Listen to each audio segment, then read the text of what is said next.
तो कैसे हो दोस्तों, आप सभी को राम राम। और इस वीडियो में मैं बात करने वाला हूं समय रैना से रिलेटेड कंट्रोवर्सीज मार्केट में बहुत सारी चल रही है। कुछ लोग कह रहे हैं कि भाई समय रैना को जबरदस्ती फंसाया गया है। कुछ लोग कह रहे हैं कि रणवीर इलाहाबादिया ने जो है यहाँ पर ये जानबूझ के ये सब कांड किया है। तो हम इस चीज के बारे में डिटेल में बात कर लेंगे और मैं यहाँ पर ये भी बात करूंगा कि क्या ये जो है जो भी मार्केट में चल रहा है, क्या रणवीर इलाहाबादिया ने जो बोला है वो सही है या गलत। तो दोस्तों आप लोग इस वीडियो को लास्ट तक जरूर देखना। अब कुछ लोगों को नहीं पता होगा तो इंडियाज गॉट लेटेंट एग्जैक्टली में है क्या। तो इंडिया गॉट लेटेंट, ये जो भी इसका नाम है, ये इसका एक कॉमेडी शो है समय रैना का, जहां पर ये 2-4 जजेस को बुला के और एक परफॉर्मर खड़ा होता है और वहां पर वो परफॉर्म करता है और उसको ये लोग जो है जज करते हैं। यहाँ पर कोई भी रिस्ट्रिक्शन नहीं होता। बेसिकली अगर कोई गाली देना चाहता है तो भाई वो भी दे सकता है। मतलब ओवरऑल अगर आप किसी की बेइज्जती मारना चाहते हो तो यहाँ पर आप जो है खुल के बेइज्जती मार सकते हो। और मैंने भी इसके एपिसोड्स देखे हैं भाई, काफी ज्यादा इंटरेस्टिंग, फनी और हंसी आती है, ठीक है। लेकिन एक हर चीज की लिमिट होती है, वहीं पर ये लिमिट क्रॉस हो गई है और इस चीज को कोई भी डिनाई नहीं कर सकता और इस चीज को कोई भी मना नहीं कर सकता कि भाई यहाँ पर कुछ ना कुछ लिमिट तो क्रॉस हुई है। यहाँ पर इन्होंने एक नया पैनल बुलाया था जिसमें मैं औरों का तो नाम नहीं लेना चाहूंगा, लेकिन यहाँ पर मेन जो कल्प्रेट निकल के आ रहा है रणवीर इलाहाबादिया और एक ये जो है लड़की है।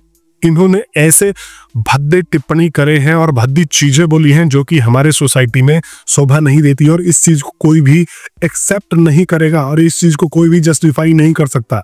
रणवीर इलाहाबादिया ने जो बोला है, आप लोगों को अगर मैं ट्रांसलेट करके बताऊं तो यहाँ पर बीप बीप करना पड़ जाएगा कि अगर आप रात को उठो और मम्मी पापा डैश डैश कर रहे हो तो आप उसको इग्नोर करके चले जाओगे या फिर ज्वाइन करके उसको खत्म कर दोगे। मतलब यार इतनी भद्दी बात शायद ही इस पूरे इंडस्ट्री में अभी तक कॉमेडी वाले इंडस्ट्री में किसी ने बोली होगी। और ये जो है रणवीर इलाहाबादिया थोड़ा सा बेवकूफ भी है। ये जो है ना बहुत सारी चीजें पढ़ के और अपने आप को कूल दिखाने के चक्कर में कुछ भी बोल देता है। यहाँ पर मैं जब ट्विटर स्क्रॉल कर रहा था तो यहाँ पर मैंने देखा ये सेम लाइन एक फॉरेन में एक लड़की ने यहाँ पर एक पॉडकास्ट में पूछा था। वहां तो ये सारी चीजें चलती है, वहां तो नंगपना चलता है, जैसे मर्जी आप वैसे चीजें रख सकते हो, लेकिन यहाँ पर आपको एक लिमिट रखनी पड़ती है, ठीक है। तो यहाँ पर ये चीज एक बहुत ही गलत हुआ है रणवीर इलाहाबादिया से। इसको लेके जो है अगर आप देखोगे ऑनलाइन थोड़े रिएक्शन हो रहे हैं भाई। इसको माफी मांगनी पड़ी है और इसने फाइनली माफी मांग लिया है। बहुत सारे जगह इसके खिलाफ जो है FIR भी हो गए हैं, लेकिन वहीं पर ही ये एक साइड था, अब दूसरे साइड आ जाता है। तो भाई ये सब चीजें चलती हैं, गाली गलौज नॉर्मली आप देखोगे तो चलती हैं। अगर आप भी अपने दोस्त यार के साथ बैठोगे तो थोड़ा बहुत बेइज्जती वाली सीन जो है वो हो जाती है।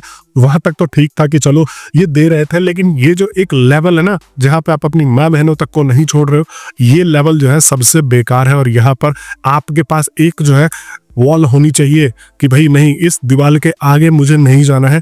तो कॉमेडी के नाम पे मुझे भी ऐसा लगता है कि भाई इतना नहीं होना चाहिए। अब दूसरी तरफ वो लोग भी क्रिटिसाइज कर रहे हैं जो लोग आए दिन ट्विटर पे गालियां बकते रहते हैं, माँ बहन की एक कर देते हैं। अब अगर आप किसी के माँ बहन को गाली देते हो उसके हिसाब से इंटेंशनली अगर मजे में दे रहे हो तो ठीक है, चलो मैं मान लेता हूँ कि भाई ये मेरा दोस्त है, मैंने इसे नॉर्मली उस वे में नहीं, गाली सोच के नहीं, नॉर्मली वैसे ट्रीट कर दिया। लेकिन वहीं पर आप दिन रात बैठ के ट्विटर पे लोगों को माँ बहन की गालियां दे रहे हो और यहाँ पर इस चीज को क्रिटिसाइज कर रहे हो कि भाई नहीं, तूने ये चीज जो है वो बोला है वो गलत बोला है। अगर इंटेंशनली अगर आप किसी को गालियां दे रहे हो तो वो भी इतनी ही बुरी चीज है जितनी आप जो है ये कॉमेडी में ऐसे डार्क ह्यूमर वाले जोक्स मार रहे हो। तो ये दोनों के दोनों में अंतर है। लेकिन देखो जब कोई एक पकड़ा जाता है ना तो सारे के सारे अपने आप को हरीशचंद्र बना लेते हैं और सब ऐसे करते हैं कि भाई वही सोसाइटी का रखवाले हो। मैंने ऐसे ट्विटर हैंडल्स भी देखे हैं जहां पर वो भाई भद्दी भद्दी गालियां लिखते हैं एनी टाइम और वहां पर उसको लेके कोई क्रिटिसिज्म नहीं होता। अब वो बंदे जो है कह रहे हैं कि रणवीर इलाहाबादिया ने गलत चीज बोली है। तो भाई तेरे में और इसमें क्या अंतर है? हर चीज की एक लिमिट होनी चाहिए। मैंने जैसे बताया ना कि अगर हम जोक्स मारते हैं यार दोस्त या जो भी नॉर्मली भी इंसान को यहाँ पर कोई दिक्कत नहीं होती है तो वो तब तक ठीक है, लेकिन जब यहाँ पर इंसान हर्ट होने लगता है तो उसका क्रिटिसाइज करके उससे अपोलॉजी ली जाती है। और यहीं पर बात आती है डेमोक्रेसी की कि भाई लोग कहते हैं कि डेमोक्रेसी के नाम पे आप कुछ भी बोल दोगे। नहीं, डेमोक्रेसी के नाम पे हम कोई कुछ नहीं बोलेगा, लेकिन डेमोक्रेसी के नाम पे अगर उससे कोई वर्ड गलत निकल गया है तो हम उसको जेल में भी नहीं भिजवा सकते। अगर आप देखोगे बाहर के लोग डेमोक्रेसी एंजॉय करते हैं और वहां पर उनका जो मन आता है वो बोल देते हैं, क्योंकि भाई बोलने की आजादी है। अब नॉर्थ कोरिया तो है नहीं कि भाई यहाँ पर आप जो है किसी के मुंह से अगर कोई गलत चीज निकल गई तो आप उसको जेल डलवाओगे। वो बंदा बाद में आके अपोलॉजी भी कर रहा है, माफी भी मांग रहा है कि भाई मुझे माफ कर दो, मेरे मुंह से ही निकल गई, मैं इसको जस्टिफाई नहीं करना चाहता। तो यहीं पर ही इस खेल को खत्म कर देना चाहिए। और काफी सारे लोग बोल रहे हैं इसको जेल में डालो। बहुत सारे लोगों को ये नहीं पता है कि इंडिया में कितने क्राइम्स होते हैं, इतने ही वुमेन्स के खिलाफ क्राइम्स होते हैं और वो लोग नॉर्मली छोड़ के बाहर आ जाते हैं। कभी उन लोगों के लिए आउटरीच होता है? नहीं होता।